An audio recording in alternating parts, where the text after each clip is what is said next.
Start. Hello नमस्कार मेरे दोस्तों, आप सभी का चाणक्य क्लासेस में दिल से स्वागत है। तो आइए सबसे पहले आप सभी चेहरे पे मुस्कान लाइए ताकि आज का दिन बेहतर हो। और आज आपका छोटा भाई, प्यारा भाई कुमार छोटू आपसे निवेदन करता है कि अगर वाकई में यह क्लास से आपको फ़ायदा हो रहा है तो आप सभी एक लाइक ज़रूर करें और ज़्यादा से ज़्यादा शेयर करें ताकि और सभी के पास यह क्लास पहुंच सके। ठीक है, तो आइए आज का सकारात्मक सोच को अपनाते हैं जो हमें ऊर्जावान बनाएगी। देखिएगा आज का मोटिवेशनल लाइन, ऐसा वक्त लाओ जो लोग तुम्हें ताने मारने में अपना वक्त देते थे वो लोग तुमसे मिलने के लिए तुम्हारा वक्त ले। तो हमें ऐसा दौर लाना है, ऐसा टाइम लाना है कि जो लोग हमें ताना मारते हैं अपना वक्त देकर वो लोग जो है हमसे मिलने के लिए हमारा वक्त लेकर आएंगे। ठीक है, तो कोई अगर आप जिस क्षेत्र में हो उस क्षेत्र दूसरे लोग उस क्षेत्र की बुराई ज़रूर करेंगे कि ये जो है आपसे ये नहीं हो पाएगा, मतलब जो है आपका कॉन्फिडेंस बहुत नीचे स्तर तक ले आएगा। इसलिए आप लोग उस ताने पे ध्यान नहीं दे। बहुत सारा जैसे होता है पड़ोसी अगल बगल बहुत सारा ताना मारता है, उस पर ध्यान मत दीजिए। बस आप मेहनत करते जाइए, एक ना एक दिन सफलता ज़रूर मिलेगी। तो आइए आज की क्लास शुरुआत करने से पहले जैसे राधे का नाम लेते हैं और आगाज करते हैं 4 अप्रैल 2024 करेंट अफेयर्स के अति महत्वपूर्ण प्रश्न। देखिएगा क्वेश्चन नंबर 1,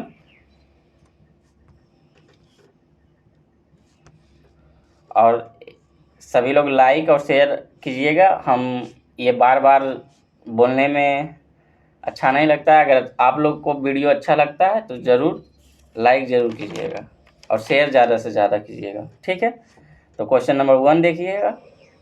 हाल ही में 31वां विश्व प्रेस स्वतंत्रता दिवस 2024 कब मनाया गया है? तो हाल ही में 31वां विश्व प्रेस स्वतंत्रता दिवस 2024 3 मई को मनाया गया। 3 मई को जो है विश्व प्रेस स्वतंत्रता दिवस 2024 मनाया गया और ये 31वें क्रम का था। ठीक है, और इसका थीम जो था a press for the planet. ठीक है, a press for the planet इसका थीम था। और विश्व प्रेस सम्मेलन जो है ये कहाँ हुआ? तो सैंटियागो चिली में। ठीक है, 31वें क्रम का जो विश्व प्रेस सम्मेलन हुआ सैंटियागो चिली में हुआ। ठीक है, और ये प्रेस फ्रीडम रिपोर्ट के अंदर जो है भारत का स्थान जो है प्रेस फ्रीडम में भारत का स्थान 161वें क्रम का है। ठीक है, और यहाँ की मीडिया आप लोग जानते ही होंगे कि क्या है, सिर्फ इधर से उधर कोई मुद्दे की बात नहीं होती है, सिर्फ पार्टी की बात होती है। ये पार्टी है, वो पार्टी है, वो उसे देना है। अभी तक यहाँ की जनता ये कंफर्म नहीं हो पाता है कि किसको वोट दें।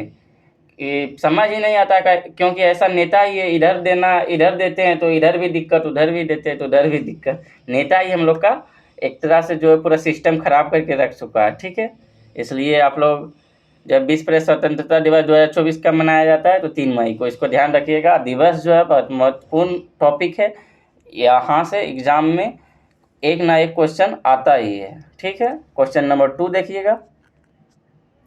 हाल ही में किसे दूसरी बार green Oscar Whitley gold award 2024 से सम्मानित किया गया है? तो हाल ही में किसे दूसरी बार green Oscar Whitley gold award 2024 से सम्मानित किया गया है? तो ऑप्शन बी पूर्णिमा देवी बर्मन। ये जो है व्हिटली गोल्ड अवार्ड को ग्रीन ऑस्कर अवार्ड भी कहते हैं और यह अवार्ड जो है इंग्लैंड के संस्था व्हिटली के द्वारा दिया जाता है। ठीक है, व्हिटली गोल्ड अवार्ड जो एनवायरनमेंट से संबंधित रखता है और ये व्हिटली गोल्ड अवार्ड को ग्रीन ऑस्कर अवार्ड कहते हैं, आप लोग ध्यान रखिएगा। और ये अवार्ड जो है इंग्लैंड की संस्था के व्हिटली से दिया जाता है और इसकी शुरुआत 2007 में हुई थी। व्हिटली गोल्ड की जो है व्हिटली गोल्ड अवार्ड की शुरुआत 2007 में हुई थी और इसे जो है ऑप्शन बी पूर्णिमा देवी बर्मन जो है इन्हें फर्स्ट बार 2017 में मिला था और ये दूसरी बार 2024 में मिल रहा है। ठीक है, फर्स्ट बार इन्हें 2017 में मिला। देखिए क्या बोल रहा है क्वेश्चन में, हाल ही में किसे दूसरी बार green Oscar Whitley gold award 2024 से सम्मानित किया गया। तो पूर्णिमा देवी बर्मन को पहली बार 2017 में मिला और दूसरी बार 2024 में मिला। और पूर्णिमा देवी बर्मन ये असम के रहने वाली है और यहाँ असम में एक हगीला पक्षी रहती है, इस पक्षी के संरक्षण के लिए दिया गया था इसे। ठीक है, इसको भी ध्यान रखिएगा। और आइए कुछ प्रमुख जो है अवार्ड पुरस्कार देख लेते हैं। जैसे एबेल पुरस्कार किसे दिया गया है, तो मिशेल टेलग्रेड को। ठीक है, एबेल पुरस्कार किसे दिया गया है, तो मिशेल टेलग्रेड को। और ऑस्कर अवार्ड से किसे कौन सा फिल्म को सम्मानित किया गया है, तो ओपनहाइमर। और कौन से एक्टर को सम्मानित किया गया है, तो किलियन मर्फी। ठीक है, किलियन मर्फी को ऑस्कर अवार्ड से और जो है फिल्म से सम्मानित होने वाला ओपनहाइमर और एक्टर किलियन मर्फी। और ये जो है कि ऑस्कर अवार्ड के में क्रम का दिया गया था, तो 96 क्रम का। ठीक है, इसको भी ध्यान रखिएगा। क्वेश्चन नंबर 3 देखिएगा। हाल ही में भारत चीन के बीच विवाद का स्थल बनी सक्साम घाटी कहाँ स्थित है। फिर से देखिए, और ये जो है हम भारत और चीन के बीच जो है हमेशा विवाद बना ही रहता है। चीन हो गया, पाक हो गया, पाक तो अभी ठीक ठाक है, शांत है, लेकिन भारत और चीन के साथ कुछ ना कुछ चीन जो है उंगली करते रहता है भारत को, कहीं ना कहीं जो है मतलब उस्काने का कार्य करते रहता है। क्योंकि अभी जो है इसे एशिया का मरीज भी कहते हैं, आप लोग इसे ध्यान रखिएगा। चीन को जो है एशिया का मरीज कहते हैं। अभी जो है बहुत सारा नया परिवर्तन हुआ है चीन में, इसलिए अभी ज़्यादा उड़ रहा है, इसलिए अभी किसी न किसी प्रकार से भारत को उकसाने का कार्य करते रहता है। ठीक है, तो सक्साम घाटी कहाँ स्थित है, तो सक्साम घाटी आप लोग मैप जब दिखाएंगे तो पूरा डिटेल्स बताएंगे। ऐसे लद्दाख के ऊपर है, आप लोग इसको ध्यान रखिएगा। और ये काराकोरम श्रेणी के अंतर्गत आता है। ठीक है, ट्रांस हिमालय के अंतर्गत आता है, जो कि इसमें जैसे ट्रांस हिमालय में काराकोरम, लद्दाख, जास्कर, फिर पंजाब आता है, उसी तरह जो है काराकोरम के आसपास जो है सक्साम घाटी स्थित है, इसको ध्यान रखिएगा। और ये जो है चीन जो है सक्साम घाटी के पास, ये पहले सक्साम घाटी पाकिस्तान के पास था, वर्तमान समय में अभी चीन को जो है चीन के पास दे दिया गया, इसलिए चीन वहाँ रोड बना रहा है, तो भारत उसका विरोध करता है। देखिएगा, सक्साम घाटी पहले पाकिस्तान के पास 1963 में उसके पास था और ये 1963 में चीन को दे दिया। सक्साम घाटी जो पाकिस्तान का है 1963 में चीन को दे दिया। चीन अब यहाँ सड़क बना रहा है और भारत इसका विरोध कर रहा है। ठीक है, और आइए सियाचिन भी वहीं है, तो सियाचिन के बारे में कुछ जान लेते हैं। विश्व की सबसे ऊंची युद्ध भूमि कौन सा है, तो सियाचिन ग्लेशियर है। और सियाचिन ग्लेशियर कहाँ स्थित है, तो नुब्रा घाटी में स्थित है। ये सब बहुत इंपॉर्टेंट क्वेश्चन है, इसको ध्यान रखिएगा। सियाचिन ग्लेशियर कहाँ स्थित है, तो नुब्रा घाटी में स्थित है। और सियाचिन में ऑपरेशन मेघदूत चलाया गया था 1984 में। तो क्वेश्चन इस तरह पूछेगा, ऑपरेशन मेघदूत कब चला था, तो 1984 में। और वर्तमान समय में सियाचिन पे जो है भारत का अधिकार है। ठीक है, वर्तमान समय में सियाचिन पे भारत का अधिकार है। और सियाचिन में तैनात होने वाली फर्स्ट महिला कौन है, तो शिवा चौहान, कैप्टन शिवा चौहान। ये करेंट का क्वेश्चन है, इसको भी ध्यान रखिएगा। तो सियाचिन में तैनात होने वाली फर्स्ट महिला कौन सा है, कैप्टन शिवा चौहान। ठीक है, इसको ध्यान रखिएगा। चौथा क्वेश्चन देखिएगा,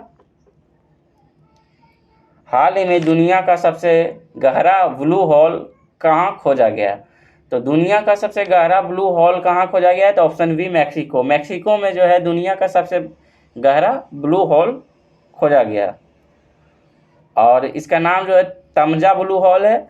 ये समुद्र तल से 1380 फीट गहराई पर स्थित है। ठीक है, समुद्र तल से 1380 फीट पर गहराई पर स्थित है और मैक्सिको है। तो देखिएगा, नेक्स्ट फीफा जो वर्ल्ड कप होगा वो यूएसए, कनाडा और मैक्सिको, उसका होस्ट देश कौन सा होगा, नेक्स्ट फीफा वर्ल्ड कप।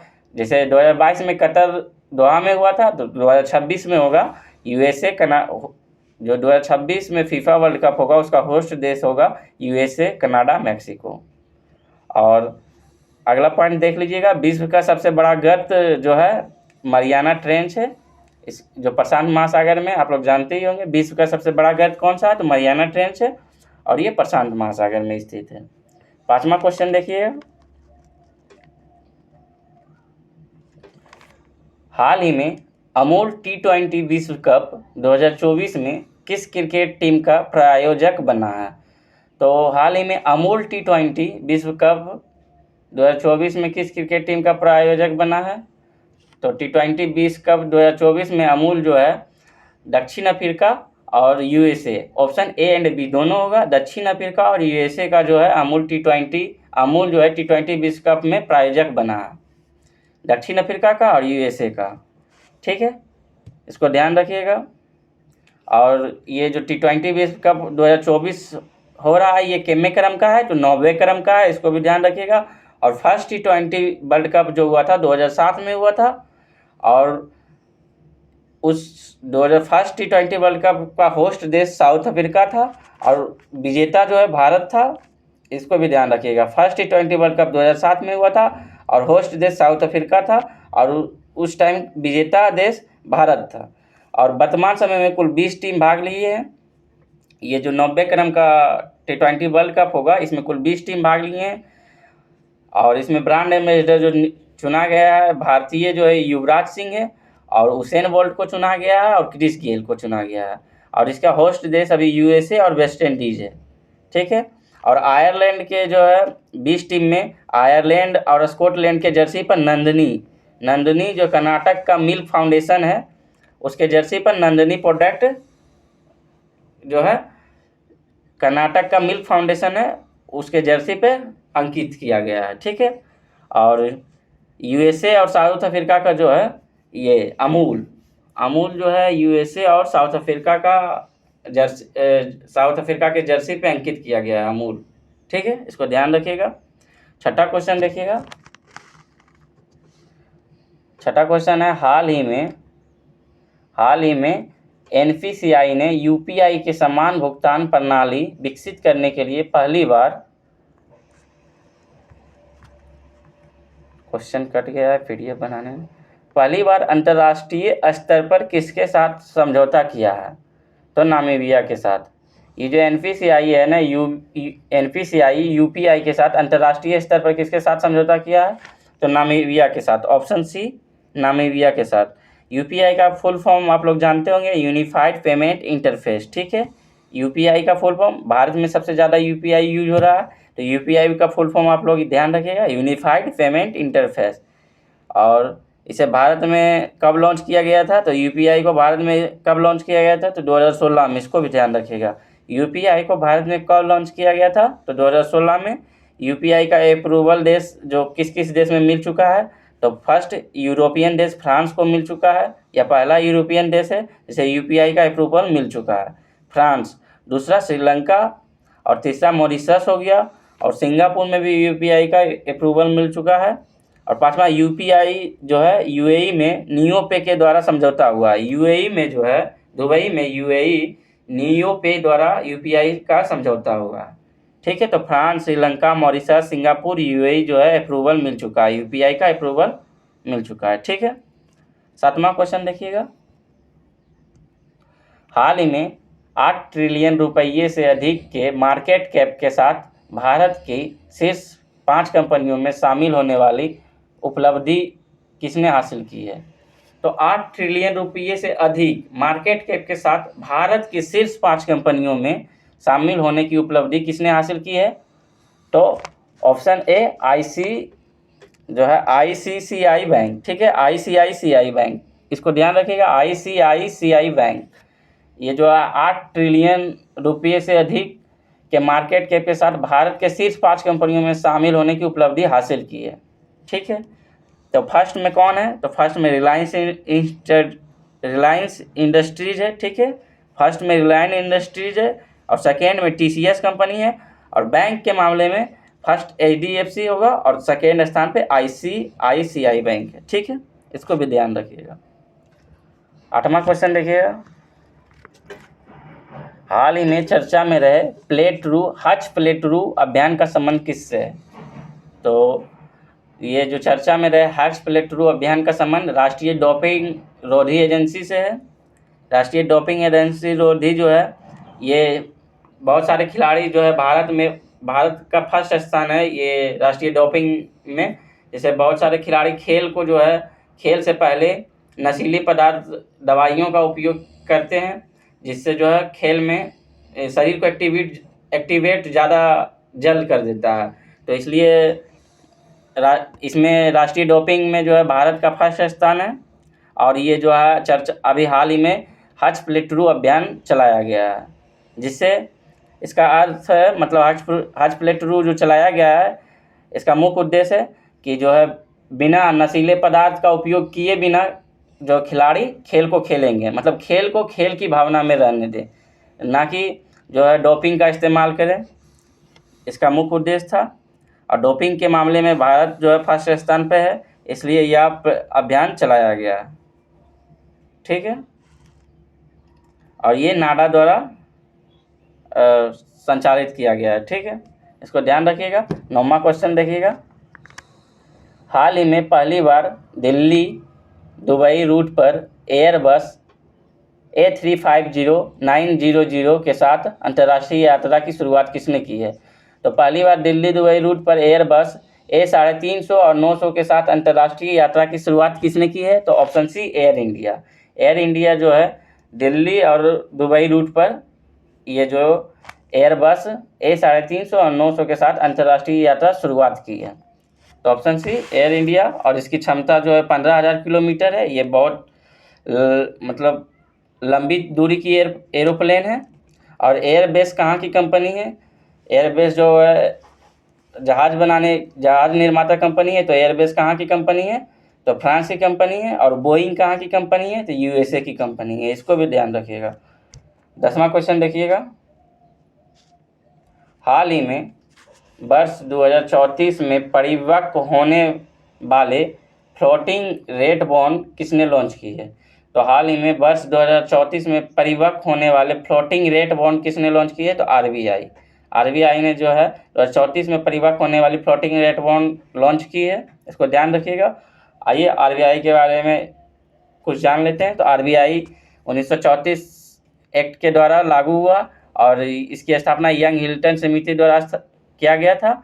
और इसकी स्थापना 1 अप्रैल 1935 को किया गया था। ठीक है। शुरुआत में इसकी मुख्यालय कलकत्ता में था और 1937 में इसे कलकत्ता से मुंबई कर दिया गया। तो शुरुआत में मुख्यालय कोलकाता था और 1937 में इनका मुख्यालय मुंबई कर दिया गया। RBI का राष्ट्रीयकरण जो है 1 जनवरी 1949 को हुआ। ठीक है। RBI की राष्ट्रीयकरण 1 जनवरी 1949 को हुआ। और RBI का लोगो तार का वृक्ष और रॉयल बंगाल टाइगर है। ठीक है। RBI का लोगो आप लोग जानते हैं, तार का वृक्ष और रॉयल बंगाल टाइगर है। और RBI का फर्स्ट गवर्नर ऑडवन स्मिथ था। और RBI का फर्स्ट भारतीय गवर्नर CD देशमुख था। ठीक है, इसको ध्यान रखिएगा। तो आज के लिए इतना ही। आज का 10 क्वेश्चन पूरा हुआ। तो आज के लिए और करेंट अफेयर्स भी ऐड कर देंगे, जैसे कि देख रहे हैं शाम को 6 बजे रेलवे सामान विज्ञान और रेलवे सामान अध्ययन तथा NCERT सार संग्रह, ये तीनों बुक से होमवर्क दिया जाता है। जैसे कल होमवर्क दिया गया था पेज नंबर 13 और NCERT सार संग्रह का पेज नंबर 1, इतिहास का पेज नंबर 1। ठीक है। तो आप लोग शाम को जुड़ना चाहते हैं तो जुड़ सकते हैं। टेलीग्राम पर होमवर्क दिया जाता है और इसमें डेली 10 करेंट अफेयर्स का क्वेश्चन भी ऐड कर देंगे। ठीक है। तो आज के लिए इतना ही। Thank you. जय हिंद।